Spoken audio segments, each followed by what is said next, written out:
안녕하세요, 시청자 여러분. 저는 가천대 길병원 호흡기 알레르기 내과에 근무하고 있는 강성윤입니다. 오늘 여러분들과 같이 한 50분 정도의 시간을 가지고 말씀드릴 주제는 기침과 관련된 내용입니다. 초기에 편성표에서는 만성기침이라는 제목으로 제시를 했습니다만은 조금 더 환기를 시키고자 제가 제목을 사람에겐 숨길 수 없는 그것, 기침으로 제목을 좀 바꿔봤었는데요. 어떠십니까? 좀 인정하시는 부분이 있을까요?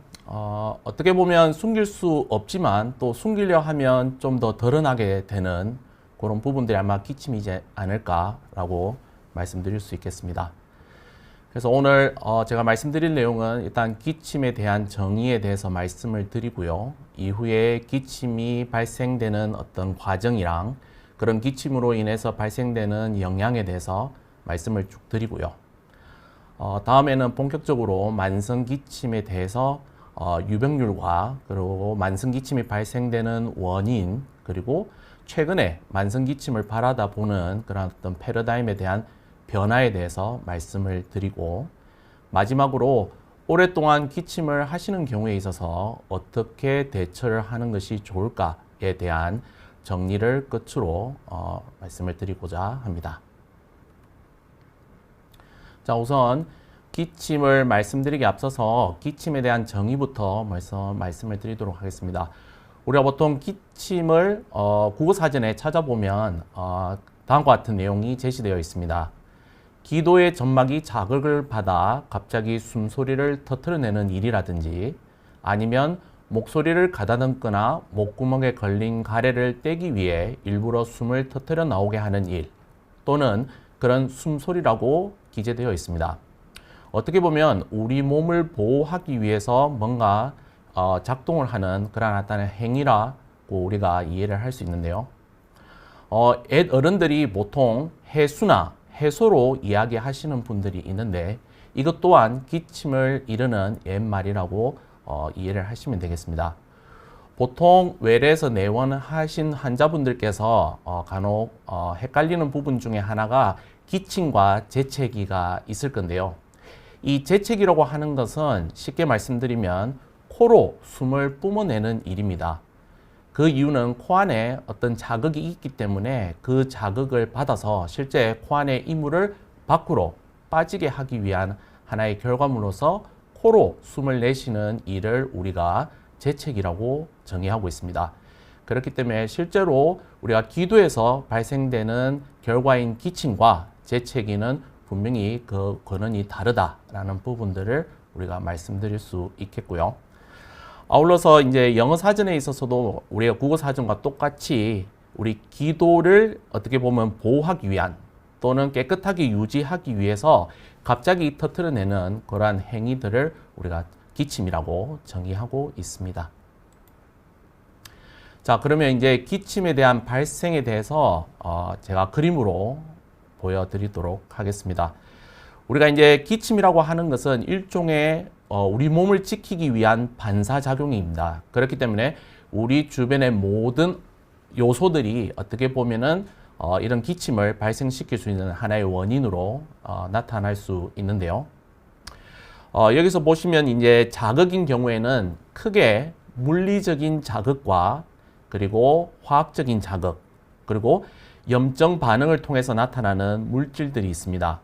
우리가 물리적인 자극을 예를 들자면은 가래라든지 아니면 주변에 먼지가 많이 있을 때 그 먼지를 마시게 되는 그런 어떤 사항들을 우리가 생각해 볼 수 있겠고요.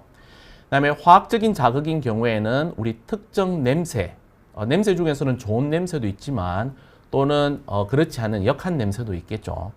이런 부분들도 어떻게 보면 기침을 발생할 수 있게 하고요.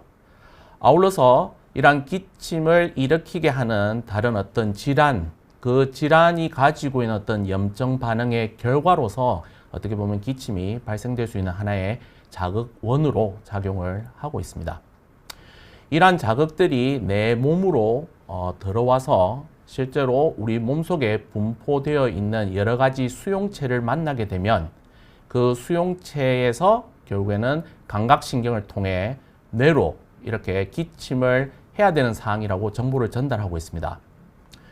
여기서 이제 기침 수용체가 주로 분포하고 있는 부분들은 여기 보시면 기도 점막이나 아니면 횡격막, 그리고 위 식도 주변, 그리고 심장을 둘러싸고 있는 막이라든지 아니면 가슴을 둘러싸고 있는 막, 이런 부분에 주로 분포를 하고 있습니다. 여기서 이제 기침 수용체에 이러한 자극들이 반응을 하게 되면은 우리가 보통 미주신경이라고 해서 이런 미주신경이라고 하는 감각신경을 통해서 실제로 우리 뇌로 이러한 자극을 전달하는 어떤 신호를 보내게 됩니다. 그러면 우리 뇌에서 주로 기침을 관장하는 부분은 이 뇌관이라고 하는 이 부분 중에서 연수라고 하는 부위가 있습니다. 이 연수에서 결국에는 자극에 우리가 인지를 하고 바로 이 자극을 떨쳐내기 위한 어떤 행위를 하게 되는데 그 행위의 결과가 결국에는 이제 기침으로 나타나게 되는 것입니다. 그래서 이제 보통 기침을 우리가 이제 단계별로 살펴보자면 대개는 숨을 들이쉬고요. 그리고 들이쉰 다음에 우리가 성대에 있는 문을 닫게 됩니다. 그리고 그 닫은 이후에 우리 몸에서 숨을 내쉬는 그런 어떤 과정들이 어느 정도 지연이 되면서 갑자기 이제 내 몸에서 이제 압력이 증가되는 그런 어떤 상황들이 발생되게 되고요. 더 이상 이러한 성문이 이러한 압력을 견뎌낼 수 없을 때 비로소 성문이 개방이 되면서 급격도로 이렇게 기침이라는 하나의 행위로 나타나게 되는 그런 어떤 결과를 가지게 됩니다. 우리가 보통 기침 중추라고 하는 부분이 연수이기도 하나 이 연수 부분과 그 상위의 부분, 우리가 보통 대뇌라고 지칭하는 부분들이 있는데요. 이 대뇌와도 서로 관련성을 주고받으면서 대뇌에서는 결국 기침을 할 때 어느 정도의 기침을 하는지에 대한 양과 그리고 횟수를 어느 정도 관장하기도 하고요. 우리가 보통 기침을 하고자 할 때 어느 정도 조금 기침을 해서는 안 되겠다라고 판단이 되면 일부는 기침을 안 할 수가 있습니다. 이 부분들도 역시 대뇌가 관장하는 그런 부분이라고 보시면 되겠습니다. 그렇기 때문에 기침 중추인 연수와 대뇌가 서로 관련성을 가지고 있다라는 부분들을 알고 계시면 되겠습니다. 다음은 기침의 영향력에 대해서 말씀을 드리도록 하겠습니다. 조금 알기 쉽게 왼쪽의 화면부터 먼저 보시게 되면요. 왼쪽의 화면은 야구 경기입니다. 롯데와 KT의 야구 경기인데요. 여기서 롯데 투수가 KT 타자인 황재균 선수에게 던지는 직구성 구력입니다. 이 구력을 보시면 160km로 체크가 되고 있는데 우리가 보통 기침을 하게 되면은 대개 나가는 정도가 한 160km 정도로 기록이 된다라고 보고를 하고 있습니다.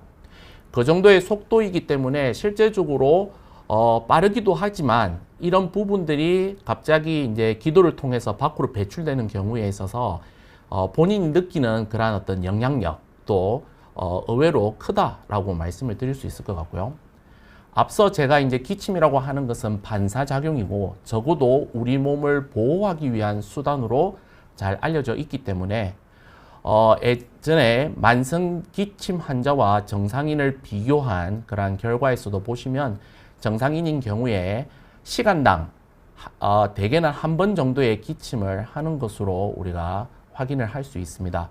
실제로 우리가 수면을 하는 시간을 제외한다면 대개는 하루에 10번 내지 15번 정도의 기침을 하게 되는데요. 그만큼 기침이라고 하는 것은 우리 몸을 보호하기 위한 수단이기 때문에 어떻게 보면 우리 스스로를 지킬 수 있는 아주 좋은 도구라고 보실 수 있겠습니다.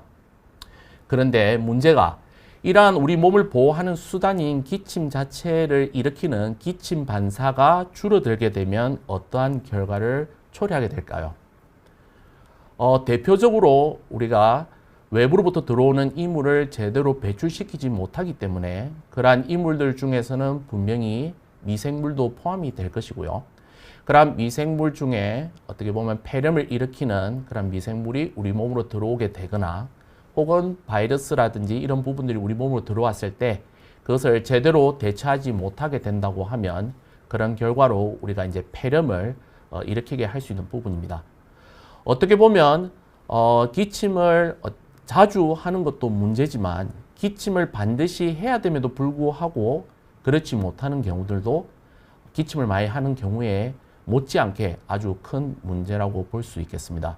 물론 이러한 기침 반사 감소를 하게 되면은 우리 어떻게 보면 생명을 어떻게 보면 잃을 수 있을 정도로 어떻게 보면 사망과 관련된 그런 어떤 관련성을 가지고 있기 때문에 이러한 기침 반사의 감소는 어떻게 보면 좀 중요한 부분이지 않을까라고 말씀드릴 수 있을 것 같고요.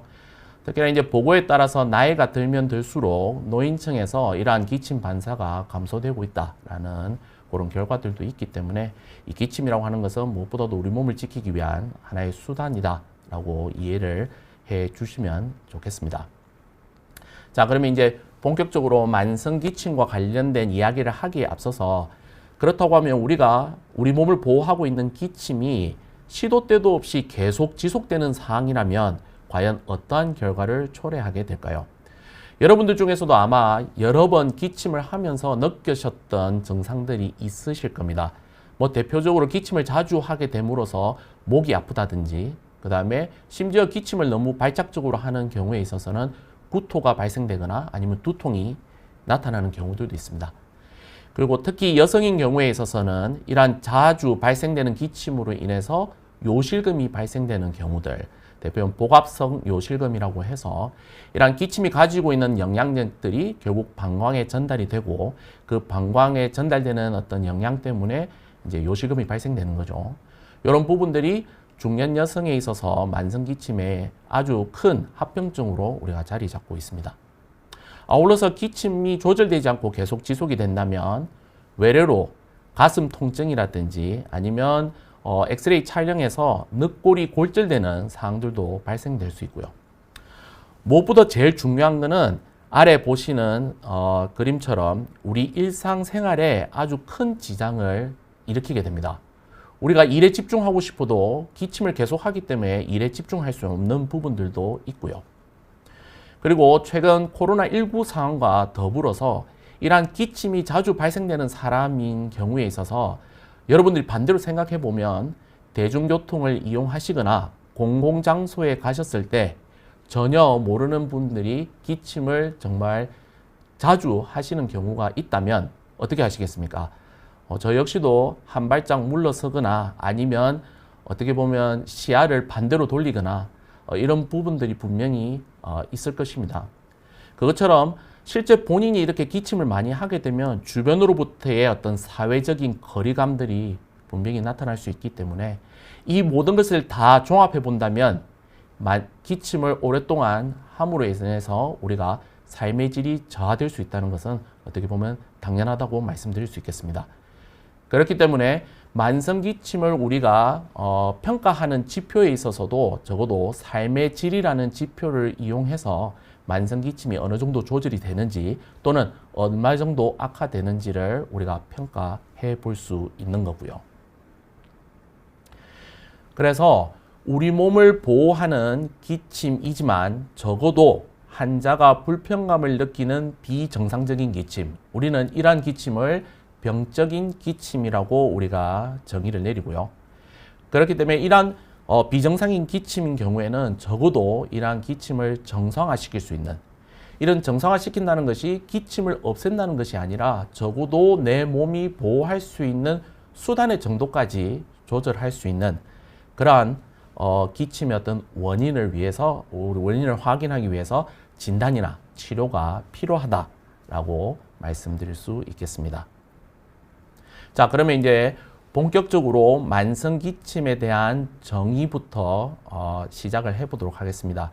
우리가 보통 만성 기침이라고 하는 것은 대개는 기침의 지속 기간에 따라서 성인인 경우에 8주 이상 지속되는 기침을 만성 기침으로 정의하고 있습니다.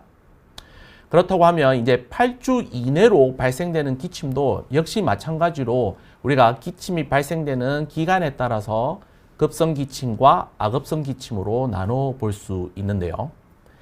급성 기침인 경우에 있어서는 가장 많은 원인이 감기입니다.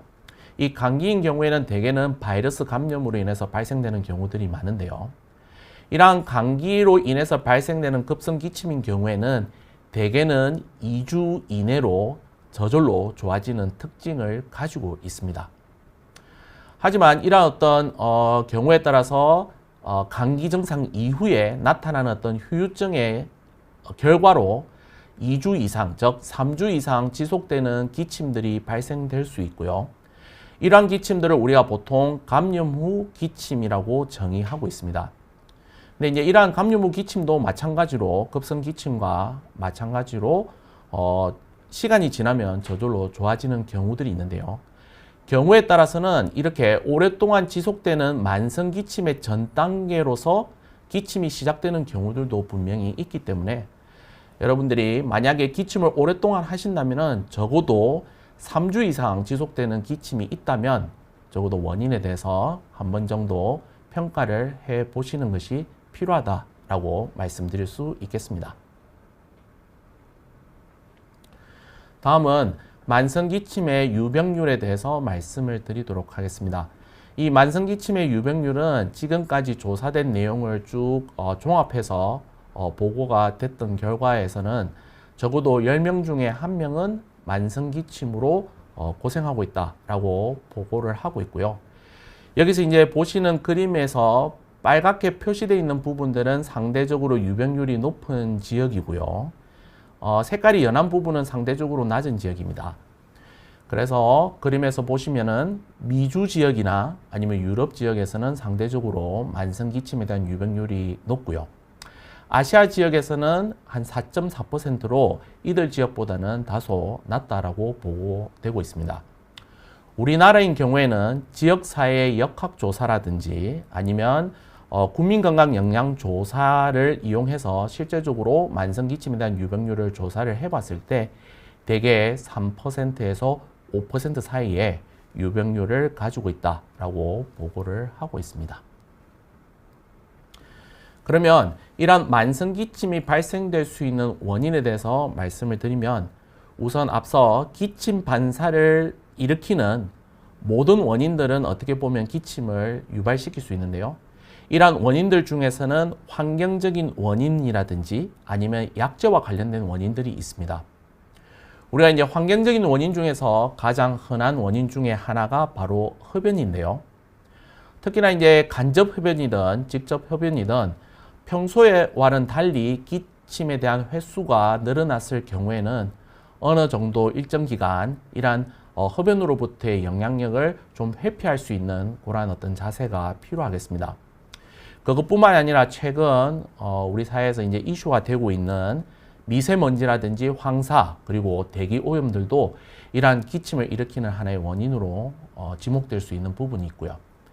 그 다음에 약제가 의외로 약제에 대한 부작용으로 우리가 원치 않는 효과 중에 기침을 유발하는 그런 어떤 약제들이 있습니다.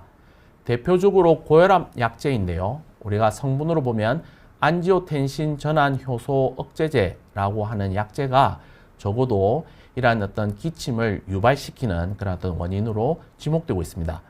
그래서 대개는 6개월 이내에 이 약제를 복용하고 이후에 지속적으로 기침이 있는 경우라면 적어도 이 약제를 잠시 중단해 보시는 것도 어떻게 보면 기침의 원인을 파악하는데 일정 기간 도움이 될 수 있다라고 말씀드릴 수 있을 거고요.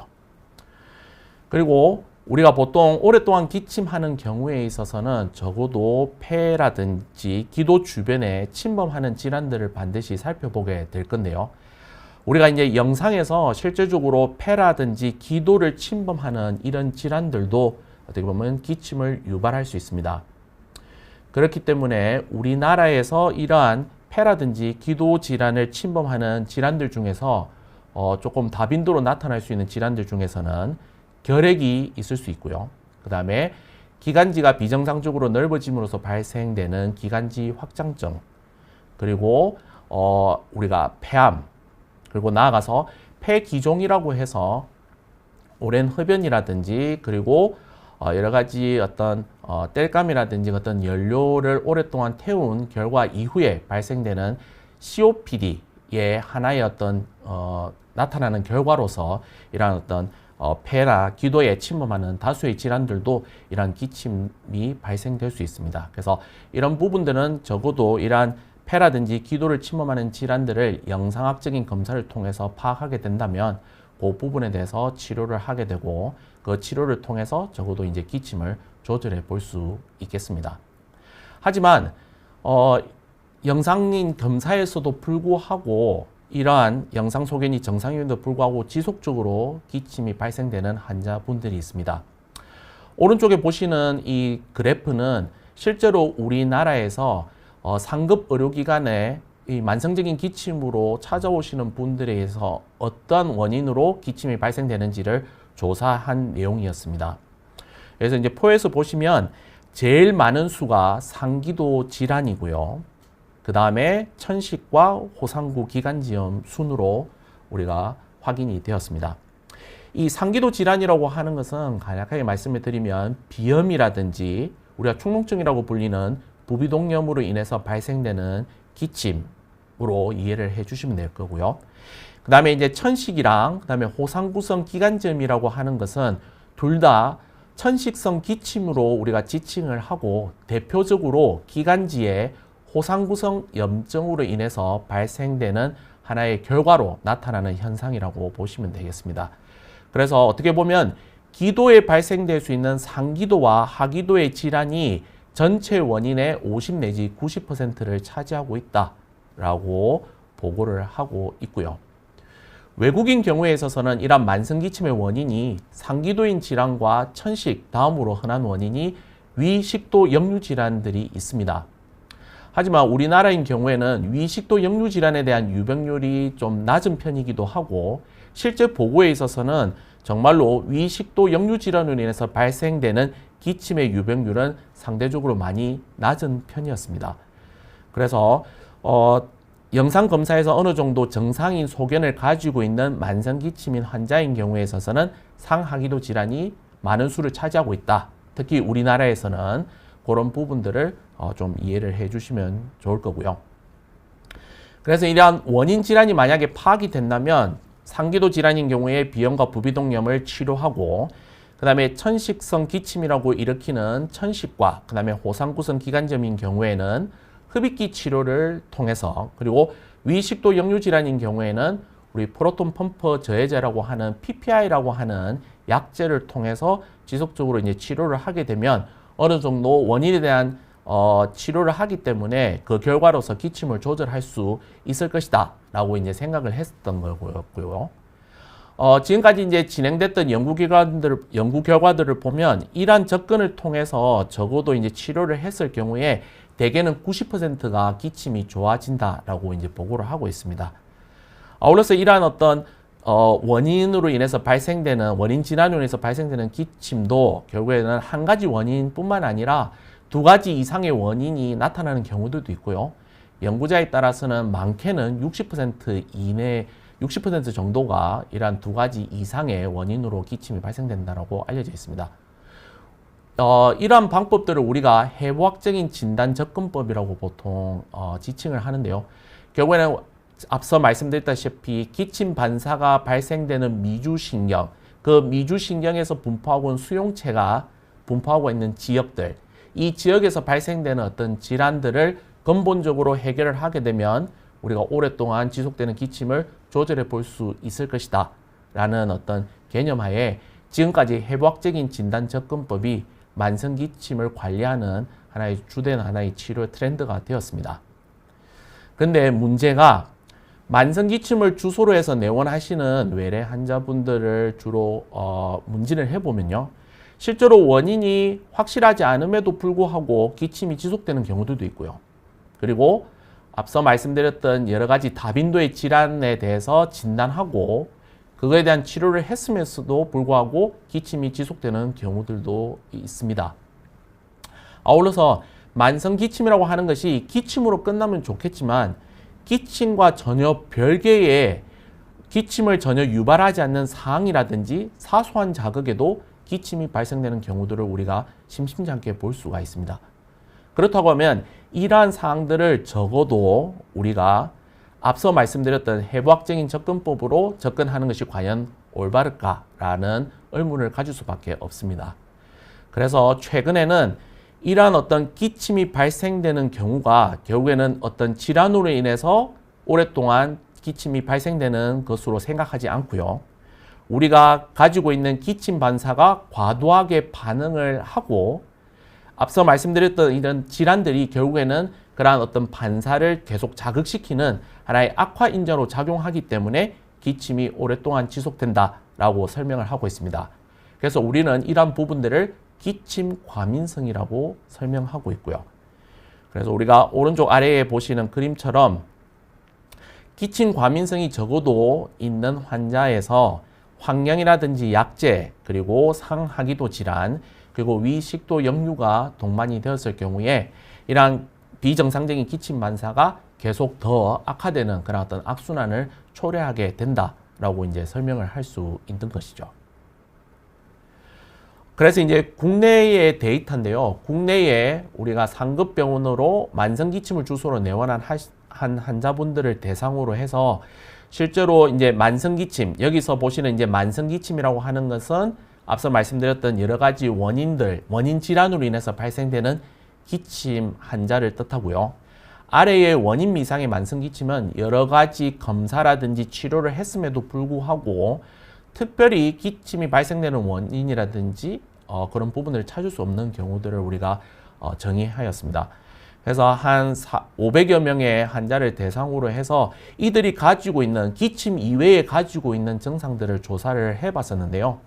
여기 보시면 이상 감각 중에서는 만성적으로 발생되는 기침 때문에 목이 따갑다든지 아니면 목 안에 계속 걸리는 느낌 때문에 이런 걸리는 느낌을 제거하기 위한 헛기침이 발생된다든지 그리고 수시로 목이 건조하다든지 그리고 기침이 왠지 계속 쏟아져 나올 것 같은 충동감이 난다든지 혹은 목 이물감이 발생된다든지 그런 어떤 애로사항을 호소를 하셨었고요.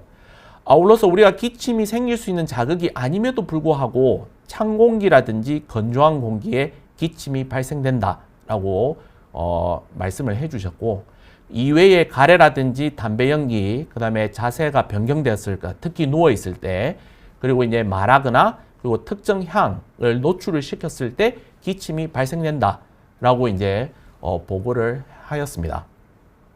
근데 이제 문제는 이러한 우리가 원인 질환을 가지고 있는 어떤 만성 기침에 비해서 그렇지 않은 원인 미상의 만성 기침이 이러한 이상 감각이라든지 또는 기침이 일으키지 않는 자극에 좀 더 활발히 반응한다라는 어떤 특징들을 가지고 있습니다. 그렇기 때문에 기침 과민성이라는 입장에서 어떻게 보면 만성 기침을 대할 때는 적어도 앞서 말씀드렸던 악화될 수 있는 인자를 제일 먼저 찾아보고요. 그래서 그 악화 인자를 찾아서 적어도 치료가 가능한 부분들은 최대한 조절을 하는 쪽으로 보통은 진행합니다. 이 부분은 해부학적인 접근과 크게 다르지는 않는데요. 그럼에도 불구하고 지속적으로 기침이 발생되는 경우에 있어서는 우리가 기침 반사가 과도하게 반응을 하고 있기 때문에 그런 어떤 반응을 누그러뜨릴 수 있는, 즉 기침 자체를 조절할 수 있는 진해제라고 하는 약제를 복용하게 됩니다. 그리고 아울러서 이러한 진해제뿐만이 아니라 이제 비약물적인 치료로 실제로 이러한 어떤 원인이 명확하지 않는 기침 환자인 경우에 있어서는 우리가 계속적으로 이물감이 있고 그 이물감을 떨쳐내기 위한 헛기침이 발생되기 때문에 뱉어내야 될 나쁜 가래가 없다라고 이제 교육을 하고요. 그리고 기저에는 이러한 기침이 과민하기 때문에 나타날 결과이기 때문에 굳이 기침을 계속 할 필요가 없다라고 교육을 하기도 합니다. 이외에 기침이 나올 것 같으면 그런 기침을 조절할 수 있는 부분들로서는 이러한 기침이 유발될 수 있는 환경들을 인지하고 그것을 이제 회피하는 방법이 있을 거고요. 아울러서 수분을 섭취한다든지 침을 삼킨다든지 그리고 껌이라든지 사탕을 우리가 먹음으로 해서 주의를 분산시키는 그런 어떤 방법들로 인해서 기침을 조절해 볼 수가 있고요. 아울러서 이제 음성위생이라고 해서 실질적으로 기침이 발생될 수 있는 환경 자체를 우리가 만들지 않도록 노력을 하는 거죠. 그래서 아까 말씀드렸던 흡연 부분도 분명히 회피를 해야 되는 부분들이고요. 그거 이외에 우리가 코로, 입으로 호흡을 하는 것이 아니라 코로 호흡을 할 수 있도록 노력을 하고 복식 호흡도 어느 정도 기침을 조절하는 데 도움이 된다라고 이제 말씀을 드리고요. 아울러서 이제 술이라든지 카페인 그리고 탄산음료처럼 뭔가 기침을 자극시킬 수 있고 혹은 건조해질 수 있는 이러한 식품들을 좀 회피할 수 있도록 하면서 목을 가급적이면 사용하지 않도록 가급적이면 쉬게 할 수 있도록 그렇게 교육을 하고 이후에 이제 충분한 습도 유지라든지 수분 공급을 통해서 이러한 비약물적인 치료를 우리가 같이 약물적인 치료와 같이 겸해서 이렇게 조절을 진행하고 있습니다. 자, 그래서 이제 마지막 부분인데요. 만약에 이제 여러분들이 적어도 오랫동안 지속되는 기침, 앞서 제가 말씀드렸다시피 3주 이상의 그래도 오랫동안 지속되는 기침이 있다면은 자기가 혹시 흡연에 노출되고 있지 않은지 그리고 약제와 관련된 부분은 없는지를 잘 파악을 해 보시고 적어도 이 부분에 대해서 중단을 한번 해 보실 것을 권해드립니다. 그래서 이러한 중단을 통해서 기침이 어느 정도 조절이 된다면 결국 이러한 원인들로 우리가 설명을 해볼 수 있고요. 하지만 제일 중요한 것은 우리 몸에 구조적인 문제가 없는지를 반드시 영상검사, 여기서는 단순 흉부 방사선 검사로 해서 엑스레이 검사를 뜻합니다. 이런 검사를 통해서 적어도 구조적인 문제가 없는지를 반드시 확인해 보셨으면 좋겠습니다. 비단 3주 이상의 지속되는 기간이 아니더라도 우리가 여기 칸에 보시는 동반된 증상, 예를 들어서 가래에서 피가 나온다든지 호흡이 곤란하다든지 목소리가 변화된다든지 아니면 발열이라든지 체중 감소의 전신 증상 그리고 연하 곤란과 같은 증상을 동반하고 있거나 아니면 과거에 잦은 폐렴이라든지 그리고 오랫동안 흡연하시는 분 그리고 실제로 흡연을 하고 있지만 새롭게 발생되는 기침이라든지 기침의 양상이 변화가 된다면 꼭 3주가 아니더라도 일찍 의료기관으로 내원하셔서 이러한 어떤 기침이 발생되는 원인들을 한 번 정도 꼭 찾아보셨으면 하는 것이 제가 부탁드릴 말씀이고요. 이러한 이제 흉부방사선 검사를 통해서 적어도 이상 소견이 있다면 적어도 그 이상 소견에 따른 폐와 기도 질환에 대해서 치료를 진행을 하시면 만성 기침을 조절해 볼 수 있겠고요. 만약 그렇지 않는 경우라고 한다면 치료 가능한 특성을 찾아서 일단 진단과 치료를 진행하시고 그럼에도 불구하고 지속되는 기침이라면 우리가 기침을 억제시키는 기침 진해제 그리고 비약물적인 치료로 접근을 해보시면 되겠습니다.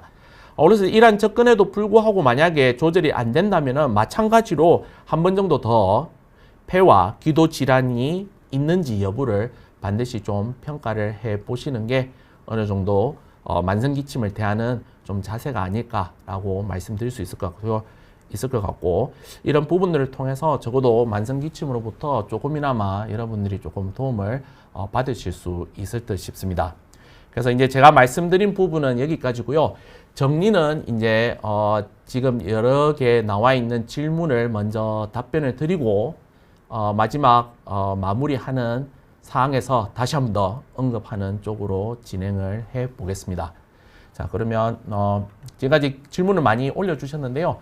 하나씩 제가 보고 제가 답변할 수 있는 범위 내에서 답변을 최대한 말씀을 드리도록 하겠습니다. 가끔 목이 너무 간지럽게 나와서 참기 어려운 것은 다 재채기일까요? 꼭 그렇지는 않습니다. 이 재채기인 경우에는 대개는 코 증상을 동반하는 특징을 가지고 있기 때문에 적어도 코 증상이 없음에도 불구하고 목이 간지럽게 나오는 부분이 있다면은 우리가 생각해 봐야 될 부분이 아까 제가 말씀드렸던 기침에 대한 어떤 과민성이 증가되면서 나타나는 부수적인 증상이다라고 말씀드릴 수 있을 것 같고요. 아니면 경우에 따라서 이러한 코 증상을 계속 달고 계시는 분이라고 하면 코가 뒤로 넘어가는 경우, 우리가 그 넘어가는 경우를 우리가 후비루라고 보통 정의를 하는데요. 이러한 어떤 후비루가 결국에는 넘어가면서 어떻게 보면 목의 이물감을 조장하는 경우들도 경우에 따라서는 기침이 발생될 수 있기 때문에 그런 부분들도 한 번쯤 짚고 넘어가야 되는 부분일 수도 있고요. 그리고 또 빈도는 덜 물지만 위식도 역류 질환이 조절되지 않는 경우에 있어서도 목 안에 이물감 혹은 간지러움이 발생될 수 있기 때문에 그 부분들도 반드시 확인해 보시는 것이 좀 도움이 되실 겁니다. 그 다음에 네, 일주일 전부터 기침이 계속 나왔었고 동반되는 전신 증상이 없었는데도 불구하고 기침이 계속 나온다라고 말씀을 주셨었고요. 코로나가 아닐까 하는 걱정 때문에 그렇죠. 사실 코로나 상황이 아니라고 하면 지금과 같은 계절에 있어서는 감기 때문에 발생될 수 있는 기침으로 우리가 넘길 수도 있는 상황일 수도 있는데요. 코로나 아닐까 싶어서 회사에 양해를 구하고 재택 근무를 하면서 집에서 계속 대기 중이기는 한데 언제까지 재택근무를 할 수 없어서 빨리 기침을 멈추게 하고 싶다라고 말씀 주셨습니다. 보통은 이제 감기 증상이 있었는지를 먼저 한번 확인해 보시고요. 감기 증상 때문에 말장에 나오는 기침이라고 한다면은 시간이 지나면 어느 정도 조금 호전이 되는, 이 시간이 지나면 지날수록 기침에 대한 어떤 빈도가 좀 줄어드는 그런 어떤 좀 상황들을 우리가 생각해 볼 수 있겠고요. 근데 이제 문제가 코로나19와 관련된 감염에 있어서도 우리가 상기도 감염, 즉 감기와 비슷한 증상도 분명히 나타날 수 있다라는 보고가 있기 때문에 만약에 이제 단체 생활을 해야 되거나 그리고 어떻게 보면 근무지에서 근무를 해야 되는 상황이라고 한다면 적어도 지속되는 기침이라면 한 번 정도 코로나와 관련된 검사를 한번 받아보시는 것이 어떨까라고 말씀드리고 싶습니다. 그럼에도 불구하고 계속 조절되지 않는 경우라고 한다면 기침을 조절하는 약제를 단기간 사용해 보시거나 아니면은 영상 검사를 통해서 적어도 구조적인 문제가 없는지를 한 번 정도 평가해 보시면 도움이 되겠습니다. 자, 그 다음에는요.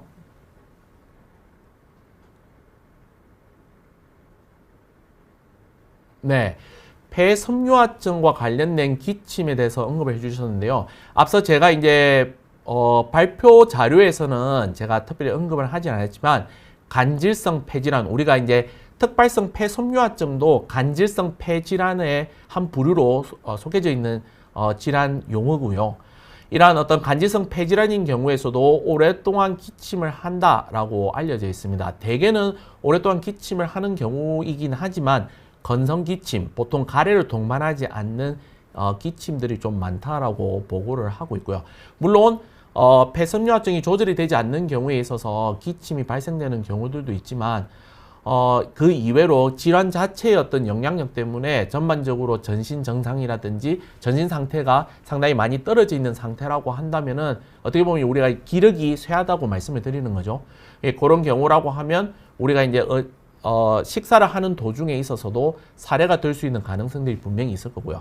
그 사례되는 사항들이 제대로 기침을 통해서 조절이 되지 않는 경우라고 한다면은 어떻게 보면 이제 폐렴으로 진행될 수 있는 부분들도 분명히 있습니다. 그래서 만약에 이제 사례 드시는 부분이 분명히 있다라고 하면은 한 번 정도 폐섬유화증뿐만 아니라 실제로 사례드는 어떤 경향들, 실제로 이제 우리가 흡인되는 경향이라고 하죠. 이런 부분들을 반드시 한번 좀 체크를 해 보시는 게 좀 도움이 되실 거고요.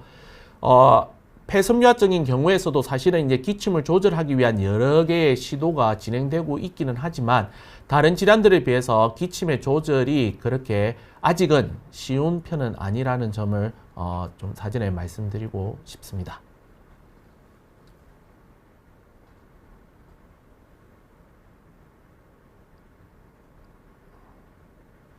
네, 기침이 제일 심한데 며칠 전에 가래를 뱉을 때 피가 나온다라고 말씀을 주셨는데요. 우리가 이제 기침이 아까 말씀드린 시속 160km의 가장 어떻게 보면은 몸 자체에서 견뎌야 되는 정도의 아주 큰 임팩트를 가지고 있는 그런 어떤 결과이기 때문에 기침을 계속 하는 경우라고 한다면 적어도 우리가 이제 기도에 상처를 입은 경우에 있어서는 적어도 가래에서 피가 묻어 나오는 경우들도 우리가 종종 보게 됩니다. 근데 이제 문제가 이게 이제 시간이 지나서 저절로 좋아지면 상관이 없는데 지속적으로 가래에서 피가 멈추지 않고 계속 나오는 상황이라고 한다면 적어도 가래에서 피가 나오는 원인들을 조금 평가해 보시는 게 좋을 것 같고요. 우리가 이제 가래에서 피가 나오는 경우는 크게 세 가지로 나눠 볼 수 있습니다. 우리 코 주변이라든지 아니면 기도 주변, 폐라든지 기도 주변에 대한 원인, 그리고 위라든지 식도 주변에 혹시 궤양성 질환이 있다든지 그런 부분들을 우리가 이제 감별을 좀 해야 되는 부분이 있을 건데요.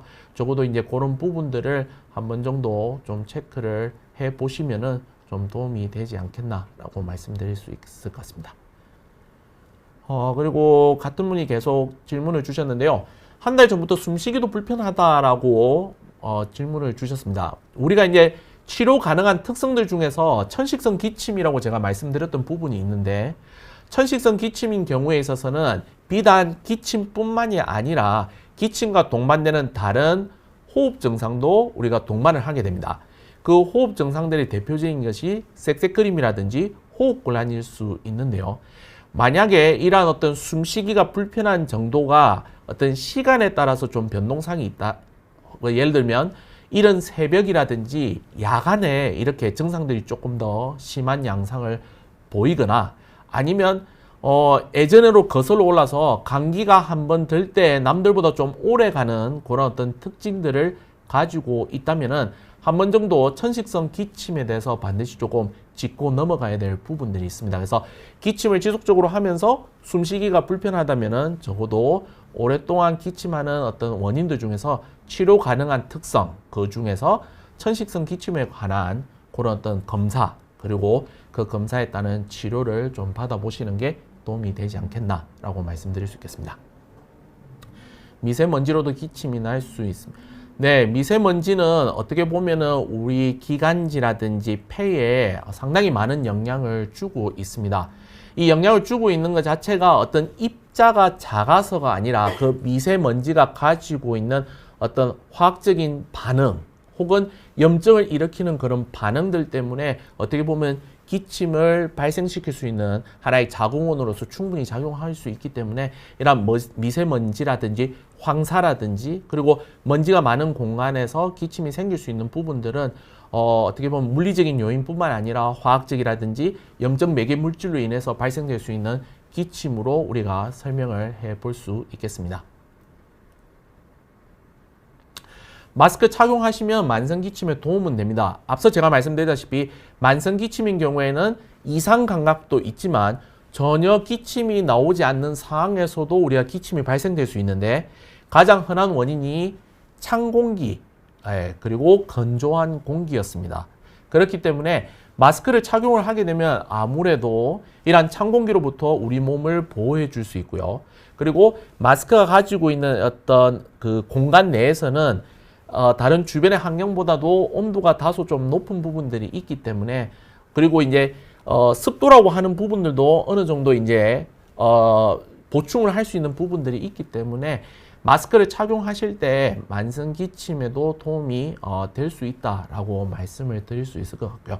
다만 이제 마스크를 착용을 하실 때 이런 어떤 기침과 별개로 만약에 폐활량이 너무 많이 저하되어 있는 환자분이라든지, 그리고 그런 어떤 자주 어떤 그 특정한 상황에서 어떻게 보면 이제 마스크를 끼고 있는 상황에서 호흡이 너무 가쁘다고 호소하시는 분들에 있어서는 마스크를 무작정 착용하는 것만이 방법은 아니기 때문에 그런 부분들은 조금 조율을 하셔서 조정을 하시는 게 좀 도움이 되실 거고요.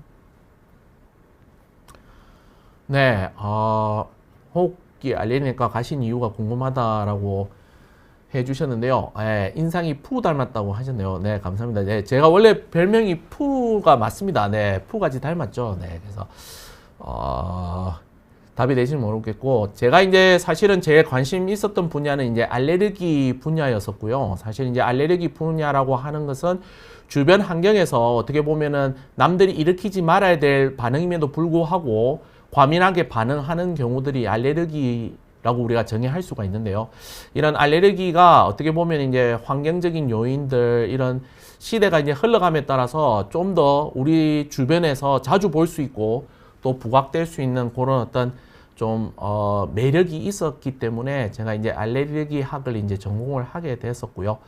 뭐 알레르기 학이 비단 뭐 알레르기뿐만이 아니라 알레르기가 가지고 있는 질환들 중에서 이제 기도 질환들도 많기 때문에 자연히 이제 호흡기 질환들도 같이 보면서 이렇게 제가 가지고 있는 역량 하에서 환자분들이 적어도 그런 어떤 호흡기 알레르기 질환으로부터 좀 해방이 될 수 있도록 제가 나름 좀 최선의 노력을 좀 다하려고 하고 있습니다.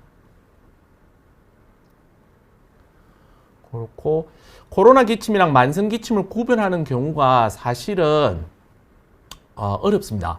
사실 기침의 형태만 가지고서 이 두 가지를 구분하는 거는 사실 좀 어떻게 보면 어떤 기준이 따로 있지는 않고요. 이 코로나 기침인 경우에는 대개는 감염에 노출이 되고서 이후에 발생되는 그런 어떤 양상들이기 때문에 좀 시간적으로 봤을 때 짧은 기간에 기침이 발생됐을 경우라고 한다면은 약간 만성 기침과 좀 구분해서 우리가 생각을 해 볼 수가 있겠고요. 적어도 이제 코로나와 관련된 부분에 있어서 본인이 적어도 이 여러 사람들과 접촉했었던 그런 어떤 병력이라든지 그런 사항들이 있다면은 적어도 한 번 정도 이제 코로나와 관련된 부분이 있는지 한번 체크해 보시는 게 좋을 것 같고요. 목이 건조하실 때는 대개는 이제 저는 수분 섭취를 많이 하시라고 말씀드립니다. 껌을 씹는다든지 사탕을 무는 것도 어느 정도 침을 유발시키는 요인이기 때문에 좋기는 하지만 사실 이제 당이 있으신 분들은 사탕을 계속 물고 있으시라고 말씀을 못 드리거든요. 그렇기 때문에 저는 이제 수분 섭취를 좀 충분히 자주 하시라고 보통 그렇게 말씀을 드리고요. 그런 어떤 건조함에 대한 부분에 있어서 또 주변 환경의 어떤 습도를 조정해 주는 것도 하나의 방법이라고 말씀을 드립니다. 목에 가래 끼는 이유 같은 경우에 있어서는 실제로 기도에서 올라오는 가래들도 있지만 그런 부분들은 이제 폐의 구조적인 문제 때문에 발생될 수 있는 건데요. 그거 이외에 이제 코가 뒤로 넘어가면서 목에 걸리는 양상으로 가래가 나타나는 경우들도 있습니다. 그래서 그 두 가지를 조금 구분하셔서 확인해 보시는 과정이 좀 필요할 것 같고요. 특정 상황에서만 심하게 기침하는 경우들, 사실 저런 경우들이 좀 어려운 케이스긴 합니다. 우리가 특정 샤워를 할 경우에 있어서는 아까 보시다시피 이제 차고 건조한 공기에 있어서도 기침을 유발시키는데 습한 공기를 내가 맞닥뜨렸을 때도 기침이 나타나는 경우들도 빈도가 작지만은 보고는 되고 있습니다. 그래서 특정 상황이라고 한다면 이제 그런 부분들 아니면 실제로 이 샤워하는 부스 주변에 혹시 곰팡이라든지 뭔가 알레르기 반응을 일으킬 수 있는 요인이 있는지를 한번 정도 살펴보시고 그런 부분들도 일부는 이러한 기침을 발생시키는 하나의 원인으로 작용할 수 있기 때문에 그런 부분들을 좀 착안해 주시면 되고요. 흡연으로 인한 기침은 제가 아까 말씀드렸다시피 흡연을 하시게 되면은 흡연자인 경우에 기존에 없었던 기침들이 더 잘 생길 수도 있고요. 아니면 이제 전혀 흡연이 노출되지 않지만 흡연이라고 하는 어떤 영향 때문에 기침이 발생될 수 있는 부분이 있어서 적어도 이제 그런 경우라고 한다면 적어도 담배를 끊어서 혹은 회피를 함으로 해서 조정을 좀 해보시면 좋겠습니다. 네, 한랭 알레르기와 기침은 아직까지는 연관성을 파악했던 연구는 따로 제가 알고 있는 바는 없고요. 네. 그리고 기관지 확장증은 이번 주 수요일 날 오연목 교수님께서 비욘디 채널에서 아마 발표를 하셨던 적이 있는데요. 이 기관지 확장증이 있는 경우에는 가래를 잘 뱉어내는 것이 가장 중요합니다. 그렇기 때문에 이제 체위에 따라서 이제 배농을 한다든지 충분한 수분 섭취를 한다든지 또는 경우에 따라서 이제 기관지 확장제라든지 여러 가지 흡입기들을 사용을 함으로 해서 이러한 증상들을 조금 근본적으로 좀 조절할 수 있는 부분들로 접근을 해 보시면 좋을 것 같고요. 만성 기침인 사람이 모더나 1차 백신을 맞아서 기침이 더 심해졌는데 2차에는 맞아도 되냐고 물어보셨습니다. 저는 환자분에게 이런 경우가 있다라고 하면은 백신 접종은 예정대로 진행을 하시라고 보통 말씀을 드립니다. 기침인 경우에 있어서는 사실 기침을 조절할 수 있는 방법들도 있기 때문에 기침을 적어도 조정을 함으로 해서 사항을 좀 보실 수 있으면 될 것 같고요. 적어도 약제 때문에 발생되는 부작용으로 인해서 기침이 오랫동안 발생이 된다면 시간이 지나면 그 빈도가 어떻게 보면 좀 줄어들 수 있는 그런 특징들을 가지고 있습니다. 그렇기 때문에 현재로서는 코로나 백신이 가지고 있는 덕이 실보다는 많기 때문에 보통은 이제 1차 접종을 마치고 2차 접종을 하시는 분들에게 있어서 제가 이제 여러 가지 기준들이 있지만 그런 기준이 아니라고 한다면은 가급적이면은 백신 접종을 하시도록 보통 그렇게 권유하고 있습니다. 네. 자, 그래서 이제 보내주신 질문들 감사드리고요. 제가 알고 있는 범위 내에서 답변 드렸는데 어떻게 이해가 되셨는지 모르겠습니다. 그래서 마지막으로 남은 시간 동안 정리를 하겠습니다. 기침은 해로운 자극으로부터 우리 몸을 보호하기 위한 필수적인 기전입니다. 하지만 환자가 의료기관을 찾는 가장 흔하고 불편한 증상이기도 하고요.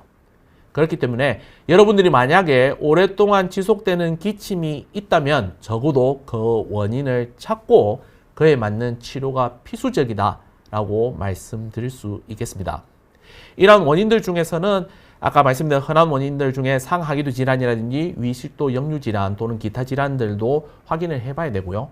적어도 본인이 기침에 대한 반사신경이 과도하게 발생돼서 나타나는 기침 감염성이 아닌지도 확인을 해보시는 게 좋을 것 같고요. 마지막으로는 우리가 실제로 폐실질이라든지 구조적으로 기도를 침범하는 질환의 여부들도 반드시 확인해 보는 과정들이 필요하겠습니다. 오늘 날씨가 꽤 많이 추워졌습니다. 어쨌든 건강관리 잘 하시고요. 어쨌든 이번 강의를 통해서 기침을 오랫동안 하시는 분들에게 조금이나마 도움이 되셨으면 좋겠습니다. 그러면 이상으로 제 발표를 마치도록 하겠습니다.